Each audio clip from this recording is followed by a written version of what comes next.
দেশজুড়ে শুরু হচ্ছে ভোটার তালিকার বিশেষ সংশোধন। এরই মধ্যে এই প্রক্রিয়ার তীব্র বিরোধিতা করে নির্বাচন কমিশনকে আক্রমণ করেছেন মমতা বন্দ্যোপাধ্যায়। ইলেকশন কমিশনে পুরো বিজেপির লোকে ভর্তি। মনে রাখবেন, ভোটার লিস্টে নাম কাটে, গুজরাটে বসে বসে এখানকার নাম কাটছে। জেনে রাখবেন, এই লড়াই দিল্লি পর্যন্ত যাবে, আর আমি কিন্তু ছেড়ে দেবার লোক নই। পাল্টা বিজেপি মনে করিয়ে দিচ্ছে, এই মমতা বন্দ্যোপাধ্যায়ই তো বিরোধী আসনে থাকাকালীন বারবার ভোটার তালিকায় অস্বচ্ছতার অভিযোগ করতেন, ভুতুড়ে ভোটার বাদ দেওয়ার দাবি জানাতেন। সচিত্র ভোটার পরিচয়পত্রের দাবিতে 1993 সালের 21শে জুলাইয়ের আন্দোলন ঘিরে যে পরিস্থিতি তৈরি হয়েছিল, তাতে মমতা বন্দ্যোপাধ্যায়ের নেতৃত্বাধীন তৎকালীন যুব কংগ্রেসের 13 জনের মৃত্যু হয়েছিল। তাহলে আজ ক্ষমতায় থাকাকালীন সেই মমতা বন্দ্যোপাধ্যায়ই ভোটার তালিকার বিশেষ সংশোধনের বিরোধিতা করছেন কেন?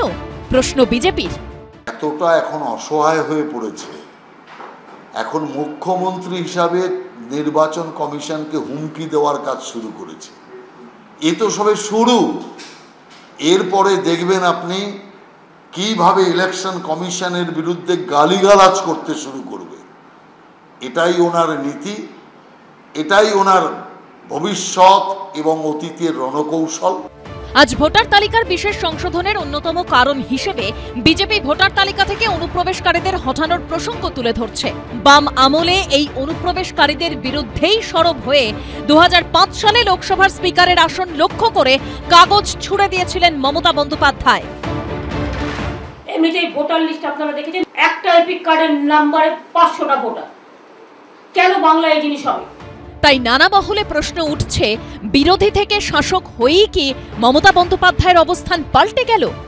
ভোটার তালিকায় অ্যাভারেজে 20-25 জন মৃত মানুষের নাম, অ্যাভারেজে ওইরকম 15, 20, 25, 30 এমন মানুষ যাকে কেউ চেনে না, ভুতুরে ভোট এবং জেনুইন ভোটারের নাম নেই। এক একটা বুথে গড়পড়তা 40, 50, 60, 65 জন করে এরকমের তালগোল রয়েছে।